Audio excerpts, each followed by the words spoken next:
প্রিয় শিক্ষার্থী, আসসালামু আলাইকুম। আজ আমরা অষ্টম শ্রেণীর গণিত বইয়ের প্রথম অধ্যায়ের ম্যাজিক বর্গ নিয়ে আলোচনা করব।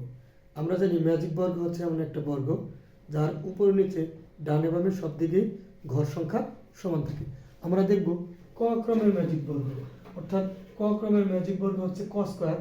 আজ আমরা চাই 4 ক্রমের ম্যাজিক বর্গ পুরা করতে। 4 ক্রমের ম্যাজিক বর্গ হবে 4 স্কোয়ার, অর্থাৎ হলে 4 গুণ 4 হচ্ছে 16।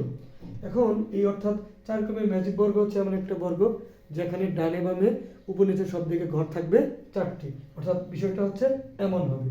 এবং এই ঘরগুলোতে তাহলে 1 থেকে 16 পর্যন্ত ক্রমিক স্বাভাবিক সংখ্যা দ্বারা পূর্ণ করতে হবে। এমনভাবে পূর্ণ করতে হবে যার ডানে বামে উপর নিচে সব দিকে যোগ করলে একই সংখ্যা পাওয়া যায়। সেই সংখ্যাটাকে বলা হয় ম্যাজিক সংখ্যা। আমরা জানি যে ক ক্রমের ম্যাজিক সংখ্যা হচ্ছে ক ইন্টু ক স্কোয়ার প্লাস 1/2। যেহেতু আমরা 4 ক্রমের পূর্ণ করব, সুতরাং 4 ক্রমের ম্যাজিক বর্গ হবে 4 ইন্টু 4 স্কোয়ার প্লাস 1/2।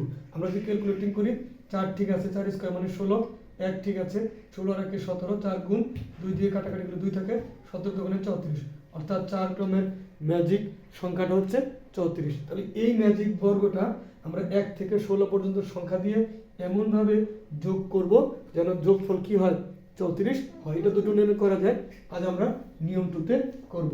প্রথমে এরকম একটা ম্যাজিক 4 ক্রমের ম্যাজিক বর্গ, অর্থাৎ ডানে বামে উপর নিচে 4টি করে ঘর নিয়ে আমরা এরকম একটা ম্যাজিক বর্গ এঁকে নিব। এরপরে এর মাঝ বরাবর এরকম করে একটা দাগ দিব।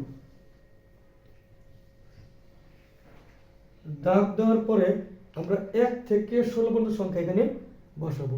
শুরুতেই 1 থেকে সংখ্যাগুলো বসাবো এমনভাবে যে ঘরে দাগ আছে, ক্রস দাগ আছে, এখানে 1, এখানে 2, এখানে 3, এখানে 4, অর্থাৎ সংখ্যাগুলো সিরিয়ালি বসে যাচ্ছি। যে ঘরে দাগ আছে শুধু সেই ঘরগুলোতে, বাকি ঘরগুলোতে সংখ্যা বসাচ্ছি না। অর্থাৎ তাহলে যেমন এখানে দাগ আছে 1 বসিয়েছি, এখানে দাগ নাই বসাই নাই, দাগ নাই বসাই নাই, এখানে দাগ আছে 4।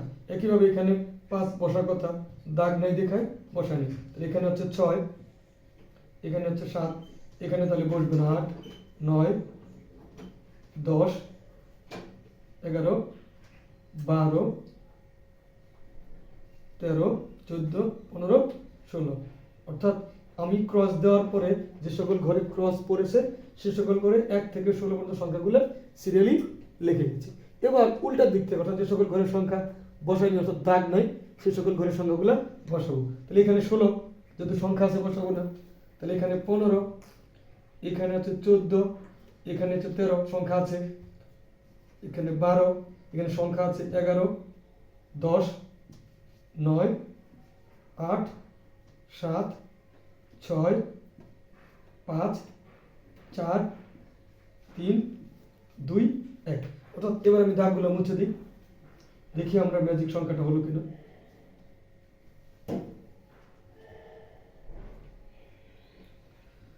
পনেরোকে 16, 16 আর হচ্ছে 14 মানে 30, আর 4 হচ্ছে 34, 12, 6, 7, 9 যোগ করলে হয় 34, 8, 10, 11, 5 যোগ করলে হয় 34, 13, 3, 2, 16 যোগ করলে হয় 34।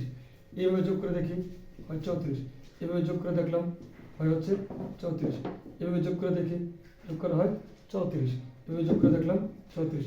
এবং এই বরাবর যদি যোগ করি তাতে হয় 34, এই বরাবর যদি যোগ করে দেখি তাতে হয় 34।